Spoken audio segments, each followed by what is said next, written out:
Hello, history students. This is Mrs. Politsky, and I have your notes for Chapter 10, Section 2, The Second New Deal. So, as we go along, make sure you have your handout. So, in 1934, FDR had abandoned a balanced budget and started what we call deficit spending. Deficit spending is spending money that the government doesn't have in order to pay for his New Deal programs. When the Depression had not ended by 1935, Roosevelt's program faced challenges from political left, meaning those people who are very liberal Democrats, and the right, those people who were probably conservative Republicans. Both sides found that maybe FDR wasn't quite living up to all the hype. So conservatives or the political right felt that the New Deal regulated businesses too tightly and gave the federal government too much power over states and had increased the deficit spending too much. When we talk about the political left, on the other hand, they were primarily liberals. They thought that FDR hadn't done enough and that they wanted the government to intervene more into the economy, and they wanted to wanted redistribution of wealth from the rich to the middle class and the poor. And there were many critics of this New Deal. One happened to be Huey Long, who was the former governor of the state of Louisiana. He also had been elected to the U.S. Senate, and he was a senator from Louisiana. And he wanted to establish what they called the Share the Wealth Society to minimize wealth inequality.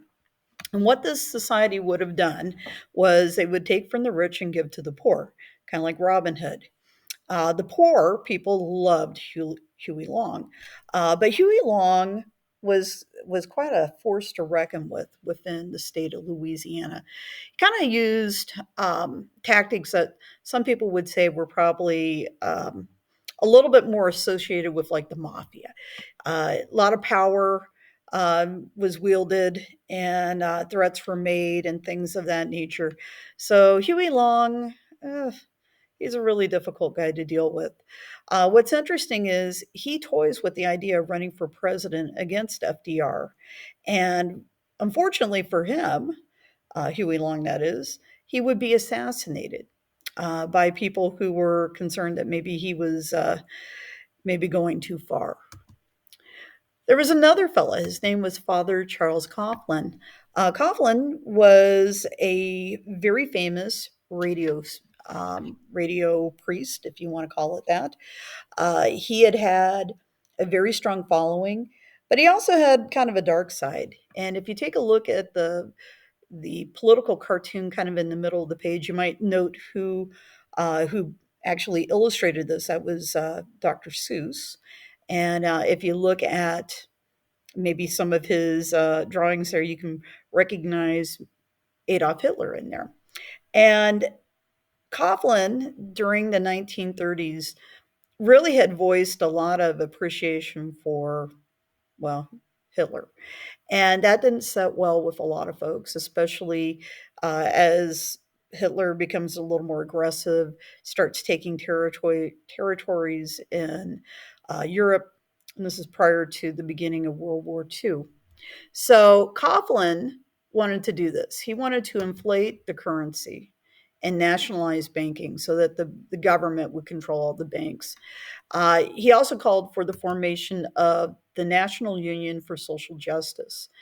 That sounds great on paper, but in reality, it was basically a like American fascism is what it really is coming down to. So Coughlin, just so you know, at some point in time, he says a few things that kind of sound very pro Nazi, pro fascist. And he is kicked off the air by the Catholic Church. For the most part, he's kind of like not quite excommunicated, but it kind of seems like that. He's going to spend the rest of his life away from media and kind of living a quiet life and not necessarily causing too much controversy after this part in time. Another kind of critic of FDR, but one that I think probably had a little more leverage than the others was a guy named Dr. Francis Townshend. Came from California, and he had a plan to free up jobs for the unemployed by giving or paying citizens over the age of 60 a pension of roughly $200 a month. But there was a catch. Recipients would have to retire, okay, and then they would have to spend the entire pension each month or give back the money that they hadn't spent. Now, I'm thinking giving back the money is probably going to be a little harder to prove than maybe spending the $200. But a lot of Townshend's ideas eventually get incorporated into the Social Security Administration. So perhaps maybe that wasn't a bad idea. So the WPA, or the Works Progress Administration, was basically a program that went from 1935 to 1941, spent $11 billion dollars. This is like 1930 money, and employed roughly 8.5 million workers who were doing just about everything. They were constructing highways, they constructed other roads. This could be, rural gravel roads, this could be two-lane highways. They also established public buildings. So if you go to Columbus and you look at the Loop Power Building, which is downtown, very close to the brand new library in Columbus, that was a building that was built by the WPA. They built parks, bridges, airports. They were making it the largest public works project. And one of the things that they did, and if you take a look at that painting that's in the middle of your screen, WPA also hired artists, and they painted murals uh, around the country. They did sculptures and whatnot. So it was basically using a lot of the talents that we had in this country and putting it to a good use.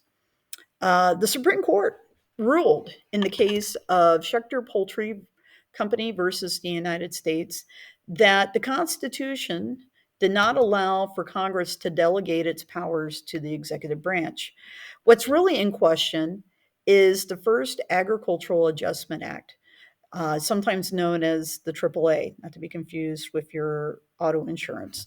But the deal was that Congress can't give up its powers that they have kind of explicitly written into the Constitution. And what they're saying is that this program in the New Deal was unconstitutional for what it did. Hence, it went away, the first AAA, and then eventually we have a second AAA that comes about in the second New Deal. So Congress also passed legislation giving workers the right to unionize and to provide financial security to senior citizens and those unable to work.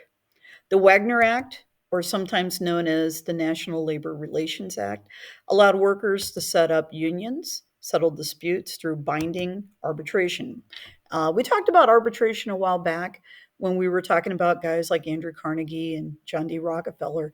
But arbitration is a way to negotiate, but you negotiate with a third party, usually an attorney, and anything that comes out of that negotiation is a binding agreement, and it would have basically the force of a contract.